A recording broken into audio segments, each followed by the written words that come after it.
Boy, he got that shit on though. Aura farming. According to some random definition I found on Reddit, it basically means doing something just to look cool or to give off a strong presence. An aura, one might say. And in anime, we got a whole lot of aura farmers. Some of the most notable, Sung Jin-woo, whose entire personality is literally aura farming, like that's all he does. Killua Zoldyck, young but already a seasoned vet in this aura game. Just look at how this little gets standing straight up on a horse. There is absolutely no reason to be doing that. It's 100% for the aesthetic, pure aura. And of course, Satoru Gojo. I don't even need to explain this man's aura, just bro's got so much aura that even the narrator gotta start glazing every time he's on the screen. Now, there's a whole roster of auraful characters out there, but we're not here to talk about them, nah. We're here to talk about the one, the only, throughout the heavens and the earth, he is the auraed one. Oh brother, this guy stinks! Yeah, obviously y'all already know from the title, I'm talking about Big Green himself, Piccolo. And in my opinion, Piccolo is the greatest aura farmer in all of anime.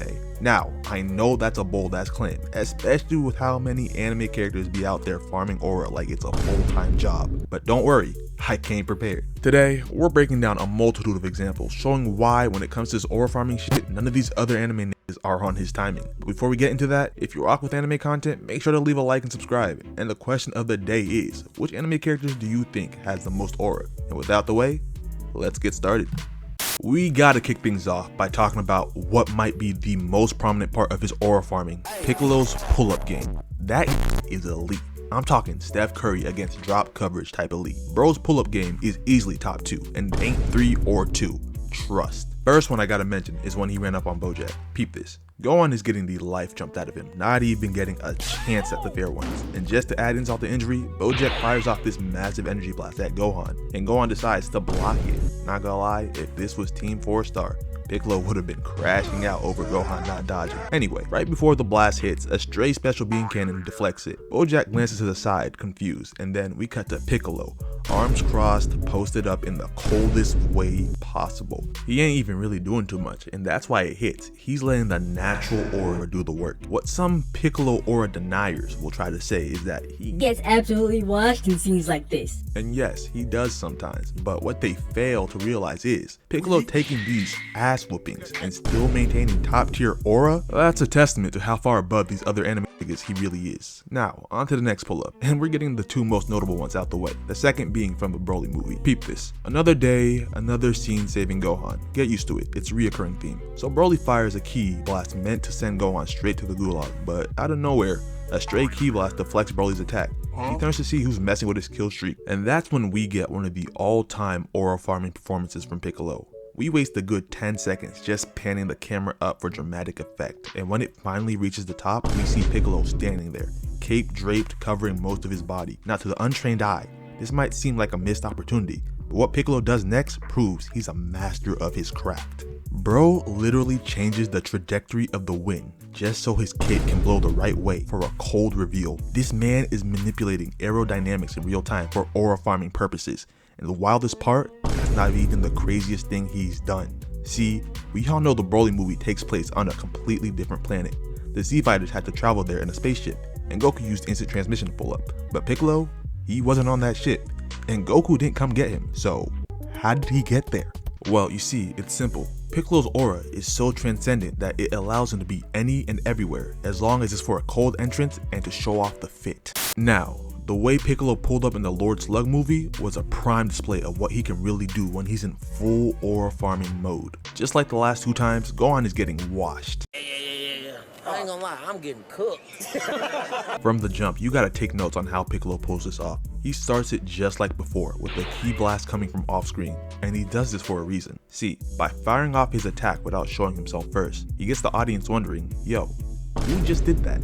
It builds up that sense of mystery, and everyone knows mysteriousness is a form of aura. The suspense adds to the buildup, and when Piccolo finally reveals himself, the first shot we get is a close-up of his cape blowing in the wind. Then the camera zooms out and Piccolo starts putting hands on the Lord Slug goons. But that's not even what I want you to focus on. I want y'all to peep where Piccolo chooses to land. Bro literally picks the exact spot where the lighting from the ship hits him just right as he decks the first guy. Then when the second dude jumps at him, Piccolo catches him, lets the camera angle change, and throws him into the light just so we can get a perfect visible shot of his face as the camera zooms in. Honestly, a masterclass in aura farming, especially when you realize he left both those goons alive just so he could job them during his entrance. Everything was calculated to maximize the farming. Now, I really struggled to decide if that was Piccolo's best aura farming scene, but then I saw the world's strongest scene, and the aura here, insane. So peep this, when it comes to Gohan in these situations, you should already know the drill. Fight back, nigga! Fight back, nigga! Anyway, mid-beating, a green hand snatches one of the Biomen. The camera pans up and we see Piccolo gripping this Bioman, but he's not even looking at him. Bro's facing the other direction. This man told the cameraman, Hey bro, take this off guard real quick. then watch how he turns to Gohan. He's not doing a full turn of the body. Not even a full turn of the head. Too much sudden movement would ruin the aura being built here. He knows that. So instead, he gives us a slow, subtle head turn. Just enough to hit us with that side profile. Then he turns back around and asks Gohan what he's doing there. All while hitting this smooth ass walk. Ooh, this nigga a master of his craft. His aura is so strong it had Oolong fainting on sight. Bro's moving like SGA when he walked past Bismack Biyombo. This part alone puts the scene up there as one of Piccolo's greatest aura farming moments. Making a dude faint off presence alone, that's a whole different level. Now, while Piccolo still got a multitude of cold pull-ups, we gotta move on to the next aspect of what makes him so auraful, his fit. We all know Piccolo be having this shit on. Whether it's his normal fit, peep the purple gi, and he got it with the blue belt or the red belt. You already know he's got a variety in his regular shit, but the gi alone ain't what makes the fit. It's the turban and cape combo. That shit on top of the purple gi, and when the wind hits the cape just right. Yeah, boy. Come on now, and don't sleep on the shoes. Y'all might not know, but that nigga Piccolo is out here rocking that Gucci. And if that's not enough, what really proves that Piccolo can put that shit on is the driving episode. We all know about Post Boy's Piccolo's fit. First of all, we can tell Piccolo rocks with the color purple. Long sleeve undershirt, same color as his gi. Then he throws the Post Boy shirt over that and tucked it into his jeans. You see the fitted cap on backwards, and peep the shoes. My boy got the blue Chuck Taylors on, matching the hat, and his socks matching his shirt. Nah, that nigga really put that on. And the thing with Piccolo's fits is that the aura from them is so transcendent, it can even give auraless niggas some shine. Peep this. In the second Broly movie, Gohan is about to be incinerated by a pool of lava, but before that happens, Piccolo swoops in to save him. Nothing new so far. Gohan wakes up, and the first thing he sees is Piccolo in the air, aura farming, or so we thought. Turns out it wasn't Piccolo aura farming, it was Krillin.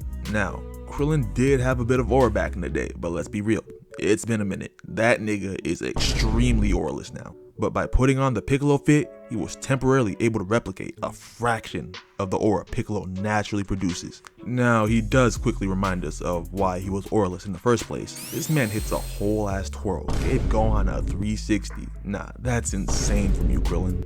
But still, the fit did numbers for that limited time. Now, I can't talk about Piccolo aura farming without bringing out how he was moving against First Form Cell. This was right after he fused with Kami too, so you already knew he was gonna be on some shit. Piccolo shows up in Ginger Town looking for whatever's been making people disappear, and he runs into Cell. They exchange a little dialogue, and once Piccolo realizes the whole city is empty, he basically goes, bet, I can finally let loose. And as I said earlier, this is fresh Fusion Piccolo, meaning he's rocking that first use power buff. You know, when anime characters use a new power or form for the first time and they're automatically unstoppable, that's the type of timing he's on. He starts off by launching this massive energy wave, and I don't even think it was really to hit Cell, just to flex that he's got it like that. Then he holds the pose afterwards and lets the wind from his own attack blows his cape back for extra points. So much aura in that moment, even Android 17 felt it. And this man can't even sense ki, but as a fellow aura farmer, he could probably feel the raw spiritual drip radiating off of Piccolo.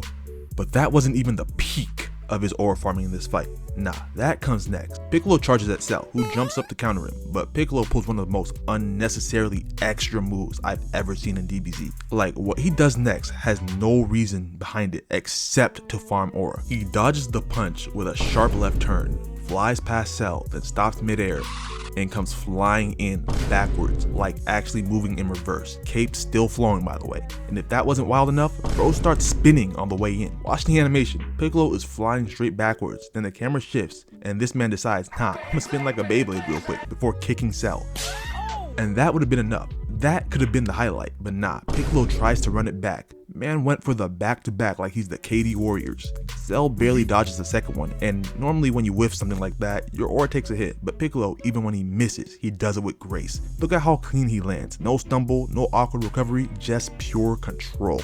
Then he speed blitzes Cell, pops up in his face for half a second, jumps over him and kicks him from behind, and he holds the pose, lets the cape do its thing, and when that settles, he rushes right back in. It's the perfect balance of aura farming and hands. Like bro lobs Cell into the air, then sprints to where he's gonna land just to hit a pose for the camera. That's showmanship. Unfortunately, before he can finish his combo, Cell recovers, and honestly, that's kind of where the aura farming ends, but damn, what a run. Even with everything I've already talked about in this video, Piccolo still got plenty more aura farming moments to his name. So to wrap things up, I want to do a little rapid fire round. And what better place to start than him and Gohan at the Cell games. So boom, Cell is in the middle of boxing with Goku, who's hitting that classic Vegeta technique, good old key spam. Cell gets sick of that and pops the perfect barrier, which is just ripping up the environment around them. Shit has all the Z fighters backing up, all except Gohan and Piccolo. These two really said, nah, we're not moving. They would rather stare death in the face than miss a chance to show off the fit. That's real commitment. Next moment doesn't even happen in Z. This one's from Super Dragon Ball Heroes, which I'm not gonna lie, I haven't really watched like that, but the aura from this one scene alone speaks volumes. First thing we see is Piccolo coming out the smoke and immediately putting hands on this dude. Then 17 shows up to help, hitting him with the same kick Goku gave Frieza back on Namek. But the guy they're fighting eats that and starts spamming Ki Blast. What happens next? The two greatest aura farmers in Dragon Ball come together to fully stunt on the nigga. 17 puts up a barrier. Piccolo back turn, fully ignoring the enemy. This man is charging a special beam cannon with his back turned while the opponent is lighting up the battlefield. 17 struggling to hold the barrier, and just when the enemy thinks he's got the upper hand, boom, special beam cannon straight to the chest. And of course, once the dust settles, what do we see? These two standing back to back, hitting the coldest pose known to man. Piccolo still holding that special beam pose, energy dripping off his hands. Ooh, these niggas are tough. Okay, next moment, or really moments, because this nigga Piccolo stay farming even when he's not doing anything. Let's talk OG Dragon Ball. The 23rd World Tournament during Goku vs Chi-Chi, this man is posted on the rooftop, arms crossed, not moving, just making sure we see the fit. And it'd be one thing if it was just that, but no, he does it again during the Goku vs Tien fight. It don't matter who's fighting, who the main character is, who the arc is about, Piccolo will make sure you see him and you see the fit. And since we on OG Dragon Ball, might as well end it where this aura farming legend really began. This happens before the tournament even starts. It's pouring rain, thunder clapping, real dramatic. Lightning strikes a clock tower and causes a bunch of debris to start falling. A mom and her son about to get packed up. But just when you think it's over, a green hand blasts the debris into pieces. Small bits are still floating and the camera pans and we get this insane shot of Piccolo. Once he realizes he's on camera, what does he do? He flexes immediately, turns the floating rocks into dust just cause he can. And then he just stands there, silent, all mysterious and shit. And wait a second. Bro let the lightning hit just right for a dramatic silhouette shot before turning around and walking up. This nigga Piccolo's been that guy since day one.